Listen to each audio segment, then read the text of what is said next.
Koikimedia bringing the work closer to the steps. Ẹ káàsán èèyàn wa, a tún padà wá lẹ́ẹ̀kan sí gbogbo ẹ̀yin tẹ́ bá wa lọ lẹ́ẹ̀kan. Ẹ dá ìyàwó yìí mọ̀. Mọ́mì, ó yẹ ìnìṣó láàrin ìjàmà ká máa lọ síbẹ̀ mọ́.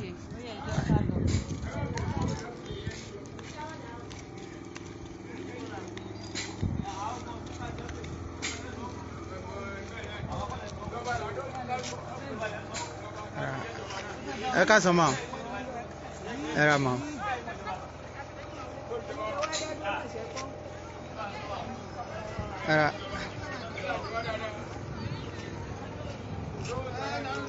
Koikimedia bringing the work closer to Doorsteps.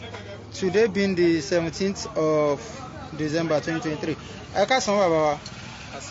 Ẹ ra sà, kí lorúkọ yín sà? Orúkọ mi ni Abubakar. Ẹ jọ̀ọ́ bá wa sọ̀rọ̀ sókè káwọn ará ilé lè gbọ́ yín. Orúkọ mi ni Abubakar Ojo. Tiamiu. Okay, ọmọ bo ni yín sà? Ọmọ Ìlérò ní Ọ̀yọ́ State. But ṣé ibi báyìí náà bí yín sí ni àbí báwo ni sà? Ibi báyìí kan náà bí mi sí, wọ́n bí mi sí Èkó, but ibi báyìí náà ti tọ́ mi. Okay, Èkó náà bí yín sí, but ibi báyìí náà ti tọ́ yín. Okay, mo interview àwọn ọmọ mi wa yìí ni wọ́n sọ fún wa pé there is a lot of graduates nínú ọjà yìí tó já sí wípé wọn ò ríṣẹ́, wọ́n wá ń assist àwọn ọmọ mi wọn láti lè máa fi pawọ́dà. So náà fi mú wa sọ́dọ̀ yín. As in, ó tọ́dún mélòó tẹ́ ti ṣetán ní school? Ó tó bí ọdún bíi 5 báyìí. 5? School wo lẹ ti ṣetán sà? Ọlábísí Ọ̀nàbànjọ University Àgọ́wòye. Àgọ́wòye. Course wo lẹ read? Philosophy. Koikimedia bringing the work closer to the steps. Ẹ̀yin wa nílé ẹ rí i pé Ọlọ́run kẹ́ ìran ọmọ Yorùbá, ìran ọmọ aládé. We have a lot of products in Yoruba land. A ní philosopher, a ní doctor, a lot of, a ní engineer. Ẹ̀yin awóru bàbá wa tó jókòó yìí wọ́n ti ṣe tọ́ǹsì ọdún 5 rèé, over a year àbí a year, over 5 years, over 5 years. Okay sir, kí lẹ feel látara nǹkan tó ń ṣẹlẹ̀ ní Nigeria for now nípa economic Nigeria? Ọ̀rọ̀ Nigeria, economy Nigeria, Ọlọ́run ló lè bá a tó. Torí ìgbà tí ọ̀rọ̀ ìgbò ń bọ̀, à ń pariwo èmi ló kàn, ìwọ ló kàn. Àyè tá bá dì fún Haúsá, inú ọ̀pẹ rúnà láṣì wà. Tá bá dì fún Ìgbò, àti kò lójú kan pé àwọn ló kàn ní ká dì fún ìgbẹ̀gbẹ̀ wa, so ká lè bọ́ kò nínú ọ̀pẹ ẹrú. But nísìn àti dìbò náà, ó ti kùnà, ó lè ti bọ́ sí ọwọ́ Yorùbá wa. Mọ́ àti rí changes, bóyá Ọlọ́run lè wá ṣe bóyá next year àyípadà lè tuntun lè dé bá Nigeria, most especially ìran Yorùbá generally. Most especially ìran Yorùbá generally. But sir, láàrin èmi àti nínú kí Yorùbá pín àti pé kí a ṣì wà nínú Nigeria, kí lẹ feel pé ó benefit Yorùbá? Beneficiary Yorùbá gangan la need láti béèrè lọ́wọ́ yín. Beneficiary Yorùbá ó wà important lóòótọ́, torí tí pínpín bá dé òmìnira máa wà fún ìran Yorùbá. And then Ọ̀gbẹ́ni Sunday Ìgbòho tó ń. I'm sorry sir, ẹ má bínú sir, mo gbọ́ wọ́n pè yín ní àfà. Ṣé àfà ni yín ni? Bẹ́ẹ̀ni. Okay, alright, ẹ máa bọ́rọ̀ yín bọ̀ sir. So Ọ̀gbẹ́ni Sunday Ìgbòho ó ṣe takuntakun 6 àti àyà 7, ó gbìyànjú púpọ̀. Ṣùgbọ́n omi tó pọ̀ jọ kà lọ kò ju àwọn kàńdà kan nínú ìrẹsì Yorùbá tí wọ́n jẹ́ kí omi Sunday kó rú sókè rárá. Ìdájọ́ tí wọ́n ní wípé Sunday gbìyànjú a lot, ó gbìyànjú bó ṣe yẹ kọ́mọ kí akọni ṣe ló ṣe. Ìmọ̀ nǹkan kan wà nínú àwọn Yorùbá tó jẹ́ pé tí wọ́n bá ti jókòó, tí wọ́n ti sọ̀rọ̀, àwọn kan máa pẹ̀yìn dà, á lọ fáwọn àwọn arábí lẹ́sìn pé tó báyìí látún wí o, báyìí látún lọ. Àwọn yẹn gan kò fẹ́ kí progress, kí ìlọsíwájú wà fún Yorùbá, wọn jẹ́ kí iṣẹ́ Sunday kó jáde. Àmọ́ tọ́nà bá wa ṣe tí Sunday bá rí jà àtàwọn ìmọ̀wá yìí tí kìíní yìí tó bọ́ sí, ìran Yorùbá máa gbádùn. Ìran Yorùbá máa gbádùn. Okay sir, lórí pé point tẹ́ sọ pé ìran Yorùbá máa gbádùn, kí lẹ rí tẹ́ fi sọ pé ìran Yorùbá máa gbádùn? Kí ni àwọn nǹkan tí ẹ̀yin lérò pé ó máa ṣẹlẹ̀ nílẹ̀ Yorùbá tẹ́ fi sọ pé ìran Yorùbá máa gbádùn sà? Àkọ́kọ́ ńbẹ̀ ni wípé ṣe rí ní Yorùbá, nílẹ̀ Yorùbá Ọlọ́run kẹ́ wa púpọ̀. Ok. A ní àwọn nǹkan àlùmọ́nì tó dowó wọ́n pé a lè sọ dowó. Ilẹ̀ wa ilẹ̀ ọlọ́ràá ni Ọlọ́run kẹ́ wa gan tí ó kẹ́ àwọn tó kù tó ń pè pé ọ̀kọ̀ọ̀kan ìjèjì wọ́n pé a fi ju àwọn ẹ̀yà tó kù lọ. Àkọ́kọ́ Ọlọ́run fún wa ní epo pupa láti máa rí epo pupa. Lára epo pupa àárí ẹ̀yìn ọ̀pẹ, àárí ṣọṣọ, àárí gbálẹ̀, àárí nǹkan oríṣiríṣi lára epo pupa tí ò sí ní ilẹ̀ Haúsá. And then Ọlọ́run tún fún wa ní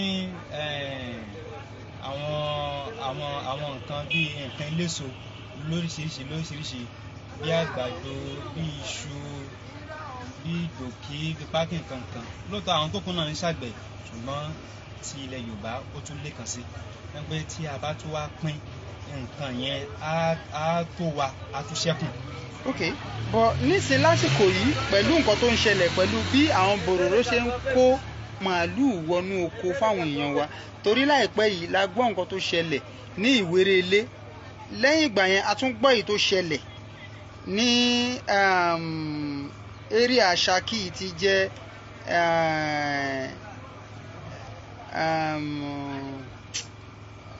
area Ṣakí ṣá, I can't remember, pẹ̀lú bí àwọn bòròró ṣe ń da màálù wọnú oko tí wọ́n ń jẹ èrè oko àwọn ọmọ Yorùbá. Kí lẹ lérò pé ó lè jẹ́ àníyàn wọn, àti pé kí lẹ lérò pé ọmọ Yorùbá lè ṣe lórí ìrìn àjò yẹn? Torí wọ́n ń sọ pé ìran Yorùbá ò kì í dáko, ọ̀lẹ ni wọ́n. Nígbà tẹ́mi ti gbọ́njú tí wọ́n ti bí mi títí dé ibi tá a bá dé yìí, nípa ti iṣẹ́ àgbẹ̀ àwọn Yorùbá number 1. Wọ́n bá tèmi rí pẹ̀lú ibi tí ta lò kàn yẹn.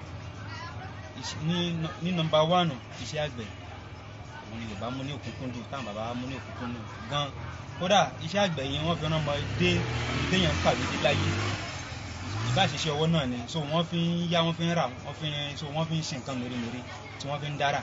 Lára iṣẹ́ àgbẹ̀ tí Yorùbá ṣe, òun ni bàbá wa Awólọ́wọ̀ tó fẹ́ jẹ president olórí Nàìjíríà ńgbà náà ló fi ṣe títì àwọn ọ̀nà tó jẹ́ ìjọba àpapọ̀ ní gbogbo ilẹ̀ adúláwọ̀ délẹ̀ Haúsá délẹ̀ Ìgbò ní ọ̀nà federal road. Owó òkòkò òun ni bàbá yìí lò títí kan bridge so tó fi ṣe gbogbo àwọn nǹkan wọ̀nyí. Ṣẹ́wárí ti apá ti àwọn Fúlàní bòròró nǹkan kan, wọ́n ń da Yorùbá láàmú ní ìtọ̀rọ̀ olóko tí wọ́n kó màálù wọ oko tí wọ́n fi ń ba nǹkan jẹ́. Ṣẹ́rí tí wàhálà yìí bá ṣẹlẹ̀, ó yẹ kí Yorùbá wà lẹ́yìn Yorùbá ni. Torí àwọn mo sọ lẹ́ẹ̀kan nínú ọ̀rọ̀ mi pé àwọn kàńdà kan wà nínú ìrẹsì Yorùbá tí wọ́n jẹ́ kí omi yẹn kó lólẹ̀. Àfi kọ́lọ́n bá wa kílẹ̀ àwọn, kọ́lọ́n bá wa yanjú wọn. Òun ní ọ̀nà fi lè kúrò láti lè ríbi dé sí níbi tí à ń lọ. And then l'aspect yìí pé wọ́n ń jẹ oko, tí Fúlàní bá kó màálù wọ oko tó lóko bá ní ó ti bà gbogbo oko mi jẹ́, ká tó fọ̀ wọ́n ti pa ẹni yìí. Àwọn tó bá wá ṣàkíyèsí bóyá wọ́n rí àwọn Fúlàní yìí tán bá lọ report ní police station, ọlọ́pàá ò tún wá ní sí lẹ́yìn Yorùbá, kò ní sí lẹ́yìn olóko, ẹ̀yìn àwọn Fúlàní ló fi wà due to wọ́n ti gba rìbá tí ó sì yẹ kó rí bẹ́ẹ̀.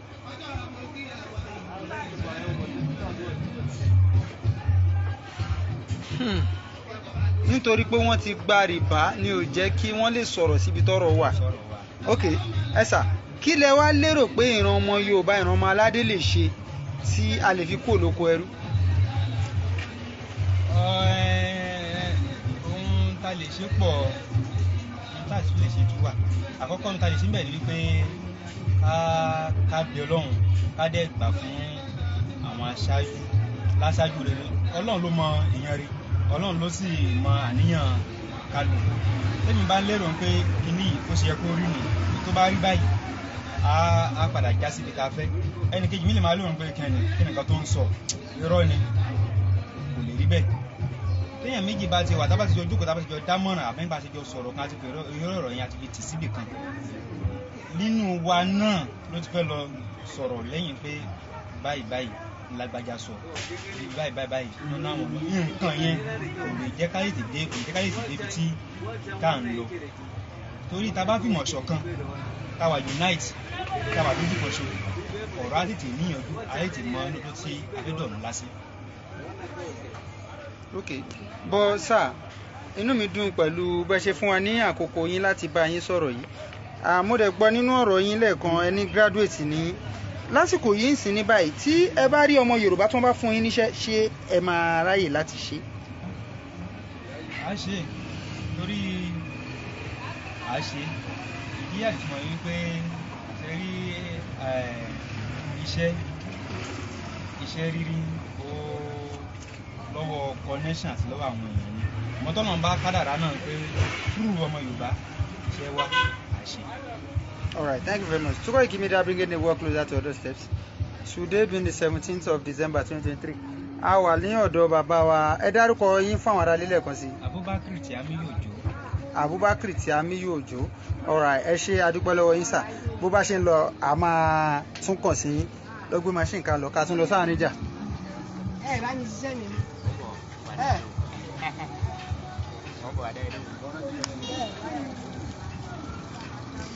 Ẹ̀yin èèyàn wa nílé lóko lẹ́yìn odi inú ọjà àgọ́ òun la tún padà sí yìí torí a fẹ́ kí ẹ̀yin èèyàn wa nílé lóko lẹ́yìn odi kẹ́ ẹ rí bó ṣe ń lọ láàrin ọjà láàrin ìlú ní àgọ́ ṣàṣà àwọn ìyá wa lẹ rí tí wọ́n jókòó tí wọ́n ń tajà lọ́wọ́ yìí ọjà sì rí bákan ọjà rí bákan gbogbo ẹ̀ lórí páropáro yìí gbogbo alámọ̀ pé tá bá fẹ́ ṣọdún tẹ́lẹ̀ ọjà máa ń kún tí ẹsẹ̀ kì í gbèrò ẹ ká sọ máa ẹ ra mà èló lẹ ta kí ọ̀dà mà má 1 2 èló ni jálẹ̀ mà 1200 ní kí ọ̀dà all right ṣó kan èèyàn wa nílé ṣe gbọ́ wọ́n ní 1002 ní gàrí jẹ́rí gómìnà ọ̀bù jẹ́nu ẹ̀.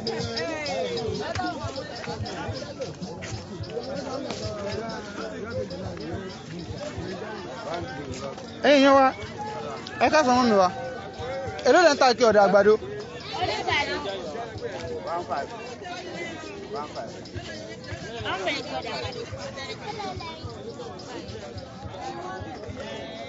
èló ní kí ọ̀dà àgbàdo mà 2000 èló ní jálẹ̀ mà 2000 ní kí ọ̀dà àgbàdo èló lẹ́ ń ta as last year mà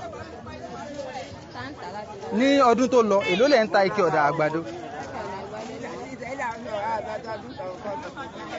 mọ́mì mi ò ẹ̀yin màmá yìí ni mò ń bá wí èló ni ẹ̀ ń ta ike ọ̀dà àgbàdo ní ọdún tó lọ. ẹ̀ ta tó 2000 èló lẹ wọ́n ń ta lọ́dún yìí ọdún 2000 ní last year 12 lọ́dún yìí ó di 2000 ok ó ṣáà di 2000 25 ní tẹ́lẹ̀ ó tẹ̀ padà sí 2000 ọ̀rọ̀ ẹ ṣé mo dúpẹ́ lọ́wọ́ yín mọ́mì wa ọlọ́run á jẹ́ kí aṣọdún ayọ̀ ẹ ṣé mo dúpẹ́ mà Koikimedia bringing the work closer to those steps a wà nínú ọjà àgọ́ ṣàṣà níbi tí a ti ń mọ bí àwọn èèyàn wa nílẹ̀ Yorùbá bí wọ́n ṣe ń live tí wọ́n ń kọ́lọ́run má ní wá lára àwọn èèyàn wa wọ́n ń fi àmúmọ́ra wọ́n fi ń lo ayé àwọn ìyá wa ń fi àmúmọ́ra lo ayé iye tí wọ́n ra nǹkan ní last year kọ́ ni wọ́n rà nísìn. Nice job. Mr. David akíyín adúpẹ́ lọ́wọ́ yín mò ń bọ̀ Musa Koikimedia bringing the work closer to other steps ẹ ká sọ mọ́ mi wá ẹ ra mà èló ni ẹ ń ta sẹ̀mó yìí mà eléyìí tó wà níwájú yìí mà 5200 how many kg ni mà 5 kg èló ni kékeré yìí mà eléyìí mà wheat èló mà all right ẹ̀yin wa nílé ṣẹ́ẹ̀rí 1,000 naira per kg. This is 1 kg. All right. Èló ni eléyìí jálẹ̀ mọ̀? 5,100 ní jálẹ̀. Èló wá ní ńlá? 10,000 naira. Mọ́mí ẹ má bínú máa o torí àwọn èèyàn ń béèrè pé èló ni ẹ lẹ́ ń ta ní as at last year. Bẹ́ẹ̀ ni ma, I'm a press ma. Èló lẹ ta ní last year ma? 7,000. 6,500, 7,000 naira. Ìyẹn 10 kg. Ṣé èmi ní máa lè rí afẹ́fẹ́ Ẹ̀rọ ọ̀gá mi mo wà nínú ọjà àgọ́ mò ń ṣe interview lọ́wọ́ màá pè yín padà sá. Ní last year 6,500, 7,000 naira lẹ́ ń tà. But mommy which is 10 kg. But mommy báwo lẹ ṣe feel àti pé ṣé ọjà yẹn ń yá sí àbí ó ń padà sẹ́yìn?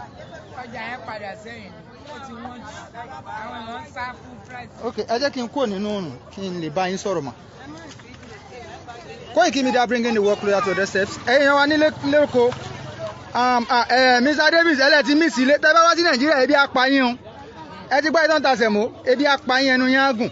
Mọ́mì wa èló ni ó lé sórí ẹ̀ sí iye tí ẹ̀ ń rà tẹ́lẹ̀ àti wípé mo mọ̀ pé ẹ ò lè tà kẹ́ ẹ jèrè 5,000 lórí ẹ̀.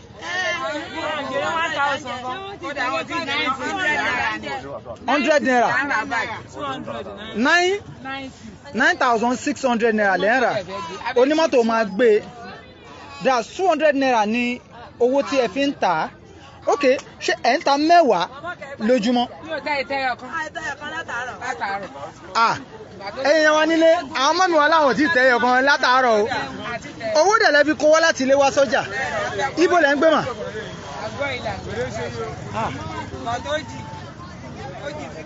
Láti ibi tó ti ń gbé yẹn síbí ní sí tí oníkẹ̀kẹ́ bá fẹ́ bá wọn gbé. Ọlọ́kadà tó bá fẹ́ bá wọn gbé ó máa gbé 100 naira dé. tí ó máa gbé wọn ṣé àwọn nìkan? Ó jẹ́ 300 naira. So tí wọ́n bá gbé wọn 300 naira wá wọ́n á tún gbé wọn 300 naira padà. Ok, 600 naira. Bọ̀ mọ́mì ẹ má bínú mọ́mì wa o ẹ̀yin èèyàn wa nílé ṣe rí pé ẹ̀ ń ṣe explanation kó lè yé yín. Ṣé mọ́mì wa ṣé ẹ ti pa owó tó wọ 1,000 naira lénìí?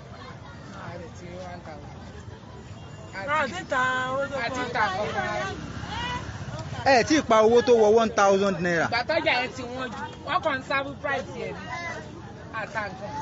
Okay, thank you very much ma. Ẹ ṣé àdúpẹ́ lọ́wọ́ yín.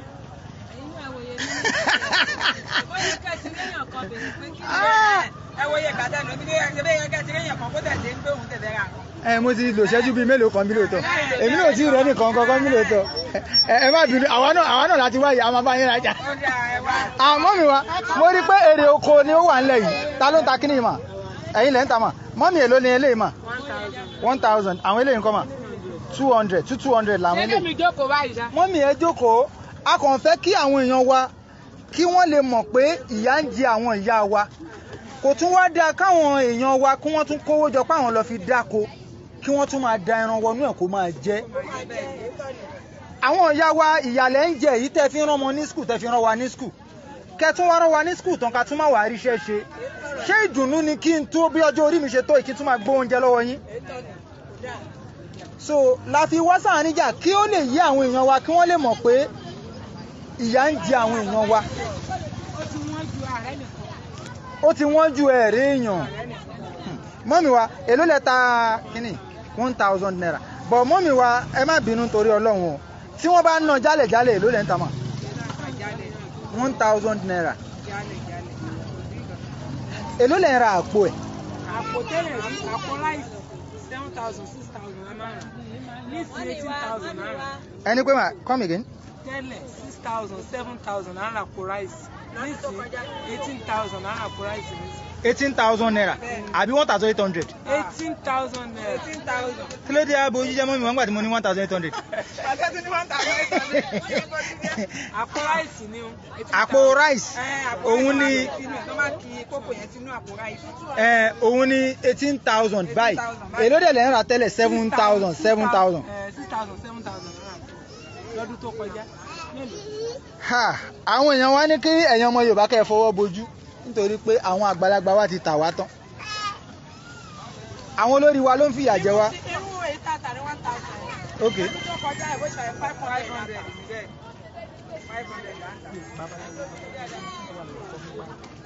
irú èyí tá a tà ní 1,000 yẹn. ok lọ́dún tó kọjá 500 yìí la tà. irú eléyìí 200 yìí 100 náírà la tà lọ́dún tó kọjá. irú èyí tá a lé ní 500 200 yìí la tà. àtọ́jọ́ kó tí wọ́n jù. ìdá ọdún tó kọjá nìsí gbogbo wọn ẹ̀tọ́ àlẹ́ yìí àá ti tà tán tó bá jẹ́ bí 1,000 afẹ́ lérí ẹ̀ àá ti mú sábẹ́ ṣùgbọ́n lọ́dún tó ti nǹkan tí wọ́n jù kò jẹ́ kọjá lọ kó nẹ̀ àròwó ṣiṣẹ́ àròwó ṣe nǹkan àtúnrówó jẹun.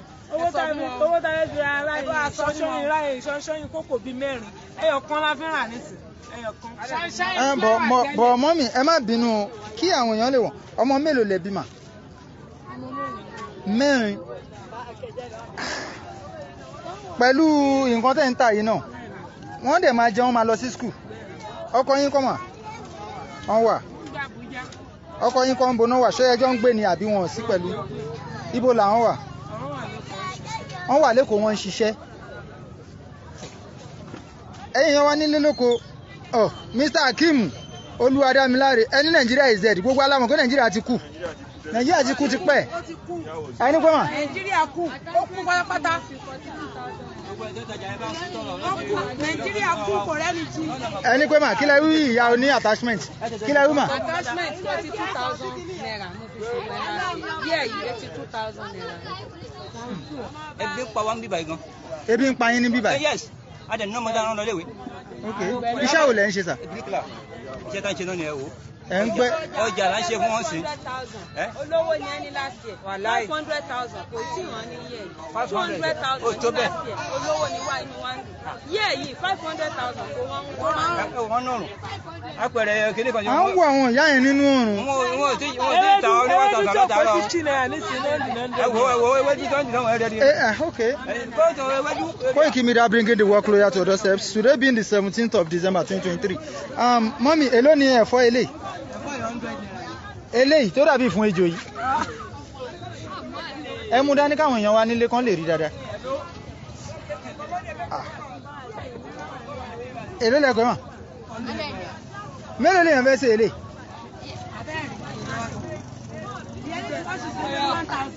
lọ́dún tó kọjá bó ṣe wà níjọ gidi lọ́dún tó kọjá lè tàbí 100 naira 20 naira amáta mẹ́ta 50 naira tí wọ́n bá ti rọ ní 100 naira wọ́n ti jẹun lọ́dún yìí nìsín wọ́n sì ra àwọn ẹ̀fọ́ nìkan bí 1,000 kò tí ì kan ẹja ẹ̀kọ́ ní sí 2,000 là ń rà ẹ lọ sọ fún wo ẹ̀ka Nàìjíríà ti kú o ó kú o bẹ́ẹ̀ nìkan ní máa jí ẹ̀ka wọn lọ ń kú jí. àwọn àtẹ̀tún ṣe ń gbé kínní ní ẹ̀yìn oko ń bí ìdébà àtẹ̀tún rí nǹkan díẹ̀ àwọn tó wà ń gbòòrò ńkọ́. ẹwọ ráìsì 40,000 ó ti lé ní 40 ní sí bí 42 náà tà báyìí. níbí báyìí ní owó dé 50,000 àná tà lówó dé. ráìsì 11,000 ní. tí wọ́n bá lọ sí owódé àbí wọ́n lọ sí kọ́kọ́mbọ̀ àwọn ọlọ́pàá wọn ti wá pọ̀ lójú ọ̀nà gbogbo ẹ̀ náà sọ tó ń bá dé iṣẹ́ kíkọ̀ tí ń bí wọn sí wọ́n tó dé gáràjì wọn máa sanwó títí láti ọmọ Nàìjíríà tó bá lọ rà attachment lẹ́kọ̀ọ́ ọlọ́pàá máa claim pé fàyàwọ́ ni àwọn fẹ́ gbọ́ tó o bá sọ̀rọ̀ pé ọmọ Nàìjíríà ni kó o speak pẹ̀lú wọn ní fi ẹlẹ̀ ìwọ tó bá tún speak gan wọ́n máa claim pé àwọn fẹ́ gba 1,000 naira lórí pẹ́ lọ ra attachment ní Ìdúmọ̀tà. ọmọ Nàìjíríà ò sì lè lọ Bẹ̀nẹ̀ wò láyé kó lọ ra kóde fún àkómọ bọ̀ ńlẹ̀. ojúgbà mi ti fún ilẹ̀ Yorùbá look at how our mother are suffering. wọ́n sọ ẹnìkan Mr. Adégbọlá Ọládìméjì ó ní ojúgbà òun ti fún ìran Yorùbá pé kí wọ́n wo bí àwọn ìyá wa ṣe ń jìyà nínú ọ̀run. ẹ ṣe àdúpẹ́ lọ́wọ́ yín mà. Koikimedia bringing the work closer to Doorstep today being the 17th of December 2023. ẹ̀yin yẹn wá ẹ máa bá wa ká lọ ẹ ká sọ mọ́ mi wá a ti kúrò ní ọ̀dọ̀ àwọn oníèlò a wà ní ọ̀dọ̀ àwọn eléèlò aláta báyìí mọ́ mi wá èló lẹ̀ ń ta ata yìí mà kí lẹ́yìn mà èwo ni ẹ̀nìfà ṣe eléyìí ní 500 eléyìí ní 500 èló ní jálẹ̀ mà 500 ní jálẹ̀ mà eléyìí wá ń kọ́ mà 200 rodo yìí wá ń kọ́ mà eléyìí ò ju ẹyọ mẹ́jọ lọ mà 100 naira tí wọ́n bá fẹ́ ṣe bẹ́ẹ̀ mélòó rẹ̀ lèèyàn máa rà.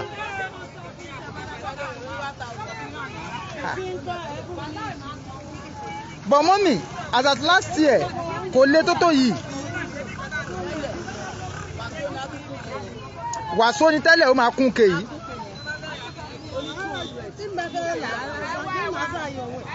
ó ní 200 tẹ́lẹ̀ ìyá kún ke yìí lọ sókè. ok. àtúntà ní mẹ́ta 500. ok. àtẹlẹ́ yìí ní mẹ́ta 100 naira. 100 naira. àmọ́ gbàdí gbogbo ẹ̀ tí wàá sojú délẹ̀ ní. ẹ mọ́ mi wá bọ̀ inú òun lè wà yìí kò ṣe pé ní ṣọ́ọ̀bù. ok àwọn orí pé wọ́n la foundation àwọn shops kan sẹ́yìn ṣé àwọn shops tó ń kọ́ fún yín lélẹ̀ ṣé wọ́n ti sọ pé kóníkálùkù mọ́ èyí tó bá wù àbí. ok so ṣé tó máa kọ́ tán lẹ́sẹ̀ máa sanwó ni àbí wọ́n kọ́ fún yín pé ẹni pé mà. àkókò wọn jálẹ̀ ká tó màlàyé lérí ẹ̀ o wọ́n bá jálẹ̀ ní ìsìn wọn lọ sàlẹ̀ ó yá kálukú ó yá owó lẹ fẹ́ san ẹ̀ ṣẹ̀fẹ̀ mọ̀ lórí àwọn kan sọ pé owó ni wọ́n fẹ́ gbà àwọn kan sọ pé wọ́n fẹ́ sanwó torí ìjọba lójoojúmọ́. all right ẹ ṣé gan ma ẹ ṣé adúpẹ́ ma. Koikimedia bringing the work closer to Doorstep. Today being the 17th of December 2023. Ẹ wo bí ọjà bí àwọn ènìyàn wa ṣe wà ní ọjà. Kí Ọlọ́run Elédùmarè kó ṣàánú wa. Ẹ jẹ́ ká béèrè àwọn tí ó ń ta ẹ̀yìn epo pupa. Ẹ ká sọ mọ́ mi wá o. Ẹ ra ma o. Láti lè ṣe Koiki láti wá sọ́dọ̀ yín mà. Èló lẹ ta àwọn kinní tó wà lẹ́yìn mà. Ẹ̀yìn yìí.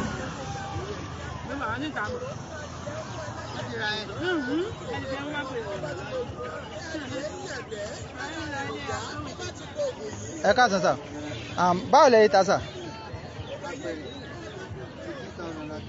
Ẹni pé sà, irú àpẹẹrẹ wo sà? Eléyìí.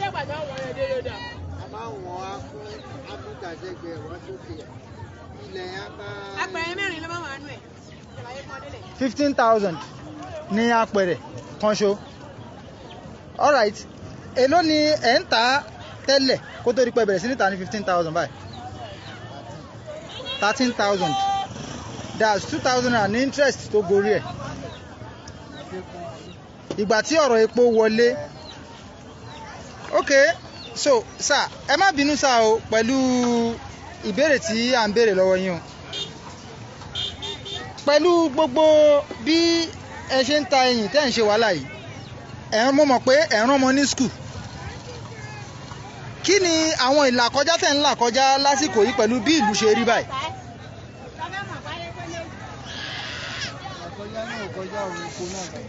Ẹni pé ọ̀rọ̀ epo ní gbogbo nǹkan ló gbówó ìgbà tí epo yẹn ti báyìí gbogbo nǹkan ti ṣe epo yẹn gan ni problem. ok epo ò dé ọ̀dọ̀ yín níbí báyìí ni àbí báwo ló ṣe ṣẹlẹ̀? owó tá à ń ra tẹ́lẹ̀ ó ti increase. ṣé ilé epo wà ní àdúgbò yín bí báyìí? ilé epo kọ̀ọ̀kan tó wà lọ́dọ̀ wọn. ṣé wọ́n dẹ̀ wá ń já epo fún wọn? wọ́n jẹ́ epo mọ́. wọ́n wá ń jẹ́ epo fún wọn? èyí tó kù wọn ò dá padà wọ́n dá èyí tó kù padà epo yẹn kó lè wọ̀ owó ẹ̀ wálẹ̀ epo bá ti wálẹ̀ gbogbo nǹkan á rí sí i. epo lọ́dọ̀ wa ń bí sẹ̀ wọ́n ní 20 kilometers. Koikimedia bringing the work closer to Doorstep. Today being the 17th of December 2023. ẹ̀yin èèyàn wa ẹ máa bá wa ká lọ.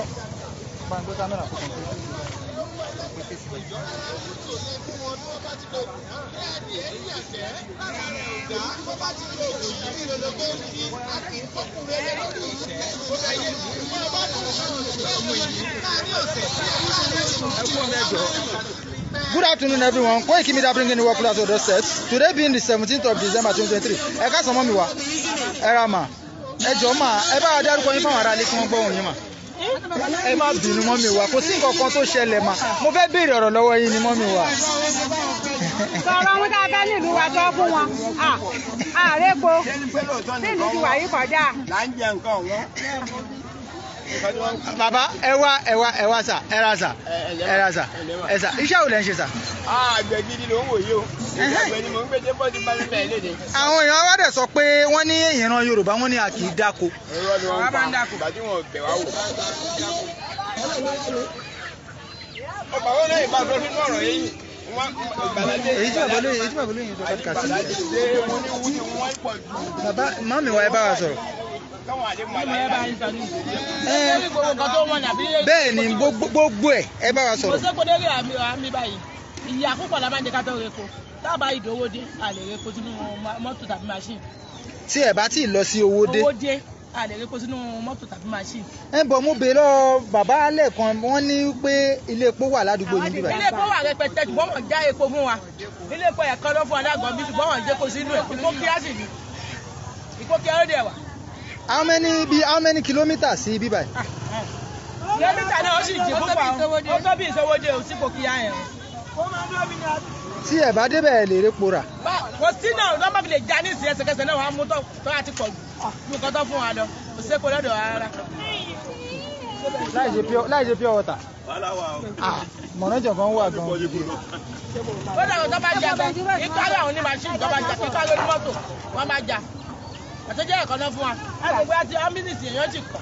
Ìbàdàn tún ká lẹ́nu ẹ̀. ó tún ká. Káwọn fún mi. Mr. Agbala wọ́n ní ojúgbà mi ti fún ìran Yorùbá nítorí pé àwọn olórí wa ni wọ́n ń fi ìyà jẹ àwọn ìyá wa nùrùn.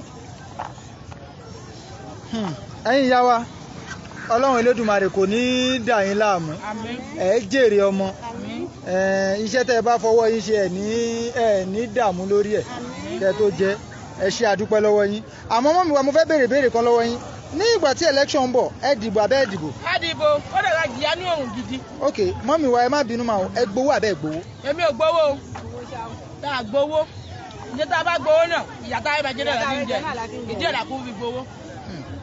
Ìyá náà lè tó lẹ̀.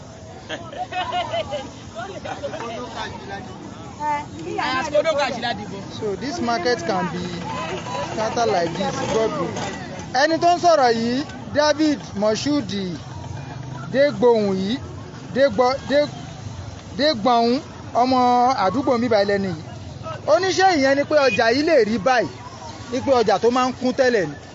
ọjà wọn máa kúkú pọ̀ ṣùgbọ́n kò sáyè táwọn èèyàn fẹ́ ní ọjà àgbà kò sáyè rárá ní àyè dẹ̀ wà ní ẹ̀yìn ẹ̀kọ́ kọ́ ọjà tí mu wa àárín ìjà dọ́kọ̀dà gbé sí ẹlòmíì ń wá ní ìsìnkú òkú tó fẹ́ pàtẹ́ sí èyí tó kọ́ yìí náà ní ìsìn àwọn kan ló ní àwọn tó ní kòmè ló fẹ́ padà gbá tó bá yá. that's àwọn ibi tí wọ́n ń ṣàyè. àwọn ọlọ́pàá òǹbẹ tó bá ti kọ́ ọtọ́ ní ìsìn àwọn náà ló fẹ́ bọ́ síbẹ̀.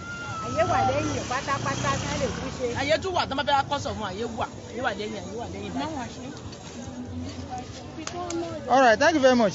ẹ̀yin náà wá nílé lóko lẹ́yìn odi káàkiri àgbáńlá ibi tẹ́ ti ń wò wá láti iléeṣẹ́ Koikimedia ẹ rí i pé a wà nínú ọjà àgọ́ níbi tí àwọn ìyá wa ti ń dààmú àti jẹ àti mu kí Ọlọ́run Elédùmarè kó má fi àtijẹ àti mu wá síbi tó nira àwọn ìyá wa ń dààmú nínú òjò nínú ẹ̀rùn láti kọ́ wa láti jẹ́ ká mọ̀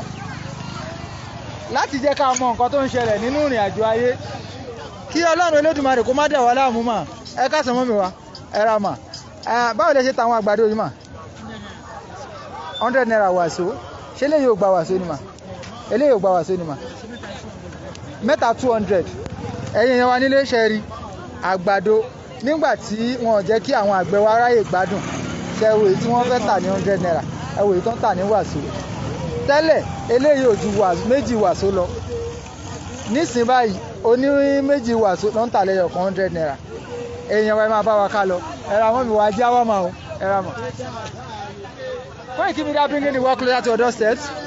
Today being the 17th of December 2023. Mọ́mí wa ẹ ká sọ ma o èló ni kí ọ̀dà ẹ wà. 3,200 èló ni jálẹ̀ ẹ̀yẹn sọ jálẹ̀